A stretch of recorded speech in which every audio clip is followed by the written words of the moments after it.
करता आप लोग बहुत बहुत अच्छे होंगे। चलिए स्टार्ट करते हैं। आज का एक नया वीडियो होगा और यह वीडियो सबसे इम्पोर्टेंट होने वाला है दोस्तों। तो वीडियो शुरू करने से पहले आप सबको, जितने हमारे यूट्यूब परिवार हैं, सबको मैं हैप्पी दीपावली का शुभकामनाएं, बहुत बहुत शुभकामनाएं देना चाहता हूं। और हैप्पी दीपावली मेरे तरफ से आप सारे मेरे प्यारे भाइयों एवं बहनों, जो भी मेरे पेरेंट्स के जैसे हैं, उन सबको मैं नमस्कार करता हूं हैप्पी दीपावली की तरफ से। आज मैं वीडियो में एक चीज़ ऐसा लेकर के आया हूँ जो आप लोग बहुत से वीडियो देखे होंगे यूट्यूब पर, लेकिन इससे कुछ अलग ही होगा। आज का जो मेरा वीडियो है सबसे अलग होगा। तो मैं आज इस वीडियो में क्या बताऊंगा आपको, वो भी बता देना चाहता हूँ। आज मैं इस वीडियो में हम पूरा विस्तार से जानेंगे कि हिंदू विवाह अधिनियम जो होता है 1955 में एक सेक्शन आपको देखने को मिलता है, जो वो सेक्शन है 13, और 13B में क्या होता है उसके बारे में आज हम बताएंगे।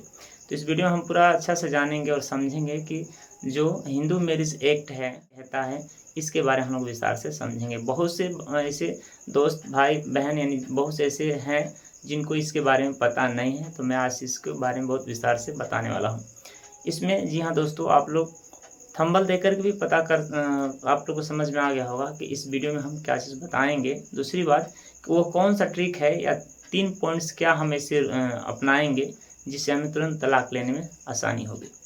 जी हाँ दोस्तों, वीडियो शुरू करने से पहले मैं आप लोग का एडवोकेट सुनील कुमार यादव, मैं अपने यूट्यूब चैनल पर आप लोगों को स्वागत करता हूं। अगर यदि आप मेरे चैनल पर नए आए हैं, अगर ये वीडियो आपको अच्छा लगता है तो चैनल को सब्सक्राइब जरूर कर लीजिएगा और साथ ही बेल आइकन दोनों दबा लीजिएगा और वीडियो को लाइक और शेयर जरूर कीजिएगा, ताकि जब भी कानून से रिलेटेड कोई वीडियो अपलोड किया जाए सबसे पहले आपको मिले। चलिए दोस्तों, वीडियो को शुरू करते हैं और देखते हैं कि आज का जो हमारा टॉपिक क्या है। आज का जो हमारा टॉपिक है, हिंदू मैरिज एक्ट 1955 के तहत जो धारा 13B है, वो हमें क्या सिखाता है और किस प्रकार हमें केसों में उसको लाया जाता है, किस प्रकार केस में उसको लगाया जाता है। तो सबसे पहले मैं ये चीज़ बता देना चाहता हूँ दोस्तों कि बहुत से व्यक्तियों को ये चीज़ नहीं पता है कि जब कोई तलाक लेता है या देता है तो कौन सी धारा को लगाया जाता है। तो जब कोई व्यक्ति एक दूसरे से तलाक लेना चाहता है तो यह इसका मतलब ये होता है कि ब्याह विच्छेद करना, यानी एक दूसरे के ब्याह को क्या कर देना, जो मैरिज है उसको अलग कर देना। सेक्शन 13B का ये अर्थ होता है। अब हम इसमें ये भी बताएंगे और ये भी हम जानते हैं कि अगर यदि मान लीजिए, ऐसे तो आप लोग देखते होंगे गांव या शहर हर जगह पर आपको देखने को मिलता होगा कि जो मैरिज होता है, मैरिज के साथ साथ वो जल्दी अगर यदि चाहें वो तलाक लेना तो तलाक ले नहीं पाते हैं। आखिर ऐसे क्यों नहीं ले पाते हैं, जब उनका ये राइट्स है कि हम तलाक ले सकते हैं, हमें उनसे कोई मतलब नहीं, हम उनके साथ रहना नहीं चाहते हैं, तो ठीक है आप तलाक ले लीजिए। लेकिन फिर भी आपको परेशानी होती है, आप तलाक ले नहीं सकते, उसका भी कोई प्रोसेस होता है। तो उसी चीज़ में क्या प्रोसेस है और किस टिप को आप अपनाएंगे तो आपको बहुत जल्दी तलाक मिल जाएगा। इसमें 2-3 टिप्स ऐसे हैं। सबसे पहला जो इसमें जो टिप्स है सबसे इम्पोर्टेंट है, उसको मैं लास्ट में बताऊंगा। उसके पहले मैं 2 टिप्स ऐसे बताऊंगा जो आप लोग करते हैं तो आपको तलाक लेने में सबसे आसानी होगी। ये एक घर की कहानी नहीं है दोस्तों, हर घरों की कहानी है। किसी न किसी के घरों में ये प्रक्रिया होती है, झगड़ा जो कुछ भी हो, दहेज पीड़न, किसी दहेज के लिए किसी को मारता कोई पीटता, जैसी भी परिस्थितियाँ आती हैं तो लास्ट में अंदर में क्या होता है कि यह प्रोसेस हमें अपनाना पड़ता है। जब हमारे सर से ऊपर पानी बहने लगता है तो हम इस सेक्शन को क्या करते हैं, अपनाते हैं, और इसके तहत जा कर के हम अपने मैरिज को क्या करते हैं, मैरिज में हम तलाक लेते हैं और तलाक लेकर एक दूसरे से हम अलग हो जाते हैं। तो इस प्रकार हम सेक्शन 13B का जो अर्थ होता है, हम इसके बारे में हम लोग जानते हैं और इसको हम तब अप्लाई करते हैं जब हमें एक दूसरे से अलग होना होता है। इसका मेन मकसद यही होता है कि एक दूसरे को अलग कर देना, सेक्शन 13B, जिसके बारे में आज हम लोग बता रहे हैं, आपको बता रहे हैं, और आप वैसे भी आप लोग जानते भी होंगे, लेकिन इतना विस्तार से आप लोगों को कोई नहीं बताया होगा कि इसका अर्थ क्या होता है। अब हम चलते हैं कि वो कौन सा टॉपिक होगा जिसको हम अपनाएंगे तो हमें तुरंत तलाक मिल जाएगा। अगर तुरंत तलाक पाना चाहते हैं तो इस चीज़ को आप अपनाना होगा। अगर यदि आप चाहते हैं कि मुझे तलाक तुरंत नहीं चाहिए, मुझे ऐसे भी 2 साल 5 साल लग जाए, तो कोई बात नहीं, आप और भी वीडियो देख सकते हैं, या आप जो करते हो तो करते ही हैं, या आप अगर यदि मान लीजिए कि आपको जैसे इच्छा करे वैसे कर सकते हैं। दूसरी बात, अगर यदि आप बहुत दिनों से ऐसे केसों में यदि फंसे हैं तो आपको जल्दी छुटकारा मिल जाएगा अगर ये वीडियो आप देख लेते हैं तो हम शुरू करेंगे सबसे नंबर 1 पॉइंट से नहीं, हम 3 नंबर पॉइंट से शुरू करेंगे कि 3 नंबर पॉइंट हमारा क्या कहता है। तो सबसे हमारा जो तीसरा जो पॉइंट होगा तीसरा पॉइंट ये कहता है कि दोनों पक्ष सहमति से सबसे पहला जो याचिका होता है कहाँ अपील करेंगे, जिला न्यायालय में करेंगे। यानी जो अपना जो डिस्ट्रिक्ट कोर्ट होता है उसमें दोनों सहमति से क्या करेंगे, अपने जो याचिका होती है, जो एप्लीकेशन होता है, जो अर्जी होता है, वो यहाँ पर क्या करेंगे, दायर करेंगे, ताकि हम एक दूसरे से हम अलग होना चाहते हैं, हमें आपस में बनता नहीं, हमें तलाक चाहिए। इसके लिए क्या करेंगे, एक दूसरे से वो मतलब कि सहमति के साथ जाकर जिला न्यायालय में याचिका दायर करने के बाद क्या होता है, जब दायर करते हैं तो उसमें यह देखा जाता है कि दोनों अपने सहमति से तलाक लेना चाहते हैं। इसका मतलब ये होता है कि इन दोनों में आपसी जो मामला होता है वो कुछ ठीक ठाक नहीं लग रहा है। फिर भी जो हमारा कोर्ट्स होता है वो कोर्ट क्या होता है कि मतलब कोर्ट हमें आपस में मिलने के लिए कुछ समय देते हैं ताकि आपस में फिर से मेल मिलाप हो जाए, क्योंकि कोई नहीं चाहता है एक दूसरे को अलग करना।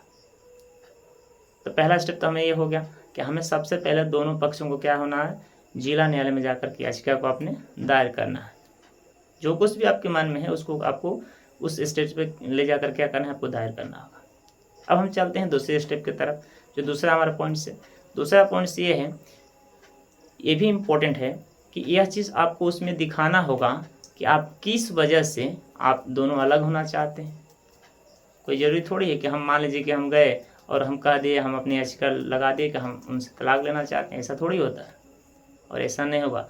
इसलिए मैं दूसरा पॉइंट बता रहा हूँ कि उसमें आपको उस कारण को मेंशन करना होगा कि हम इस कारण से हम उससे क्या होते हैं, अलग होना चाहते हैं। वह कारण क्या है, किस परिस्थिति में हम अलग होना चाहते हैं, कौन सी सी मजबूरी आ गई जो हम एक दूसरे से अलग होना चाहते हैं।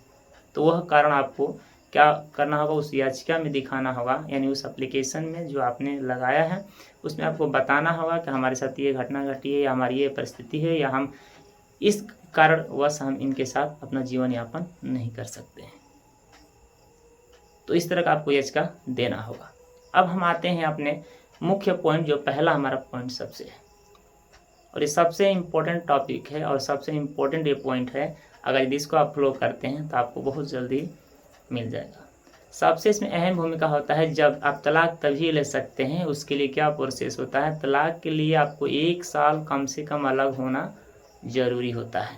अगर यदि कोई व्यक्ति 1 साल आपस में रहता है यानी मिलजुल कर रहता है, अगर यदि वो व्यक्ति तलाक लेना चाहता है तो उसको तलाक नहीं मिल सकता है, क्योंकि अभी जो हमने 2 पॉइंट्स पीछे बताए इन दोनों को फॉलो करना होगा, उसमें कारण दिखाना होगा।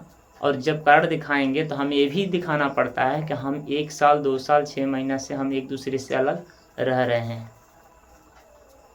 तो उस समय जो फर्स्ट पॉइंट में आपको क्या करना होगा, आपको यह दिखाना होगा, आपको ये साबित करना होगा कि हम 1 साल से ऊपर हो गया, यानी 1 साल 1.5 साल 2 साल से हम एक दूसरे से अलग रह रहे हैं, अब हम एक आपस में नहीं रह पाएंगे। उस कारण, जो कारण तो आपने दिखा दिया पहले, हमें तलाक चाहिए, हम एक दूसरे से अलग होना चाहते हैं।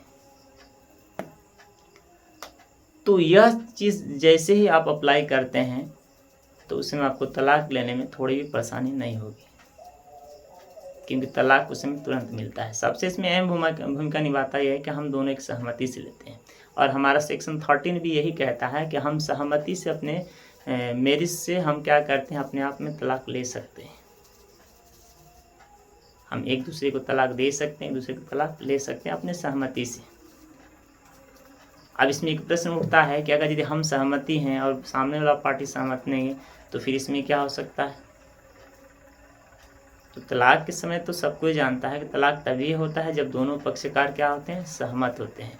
अगर एक पक्षकार सहमत होगा और एक पक्षकार सहमत नहीं होगा तो वो तलाक नहीं हो सकता है। उसको फिर से समझाने के लिए उसे 6 महीने या साल भर का समय दिया जाता है ताकि फिर वो आपस में हो जाए। उसमें मीडिएशन होता है, उसमें प्रोसेस कुछ इस तरह के चलते हैं। लेकिन इसमें जो प्रोसेस होता है एकदम साधारण और सिंपल होता है। अगर जैसे मान लीजिए कि कोई राजी मन से रहता है, उसको ये लगता है कि ना हम मतलब कि नहीं रहना चाहते हैं, हम अलग हो जाएं, तो ऐसी स्थिति में इन 3 स्टेप को आपको फॉलो करना होगा, तभी जाकर आपको तलाक मिल सकता है, नहीं तो तलाक नहीं मिलेगा। क्योंकि 3 स्टेप फॉलो करेंगे नहीं और आपको तलाक मिलेगा नहीं।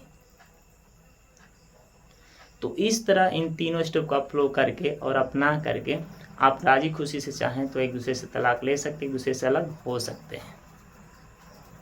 और ये तो दोस्तों आप लोग जानते ही होंगे कि आजकल जो सिचुएशन चलता है और आज का जो स्थिति चल रही है, 100 में 70% ये केसें चलती हैं किसी भी कोर्ट में जाकर देख लीजिए, किसी भी डिस्ट्रिक्ट कोर्ट में जाकर देखिए, कौन हाई कोर्ट हो, सुप्रीम कोर्ट हो या डिस्ट्रिक्ट कोर्ट, जो कोई भी कोर्ट हो, उसमें आप जाकर देखिए कि 100 में 70% ये केसें चलती हैं सिर्फ डाइवोर्स की, तलाक की, दहेज उत्पीड़न की। ये सब केसें बहुत आगे चलते हैं। आजकल का समय बहुत कुछ आगे निकल चुका है और बहुत कुछ एक दूसरे को सिखा भी रहा है हमें किस तरह समाज में रहना है।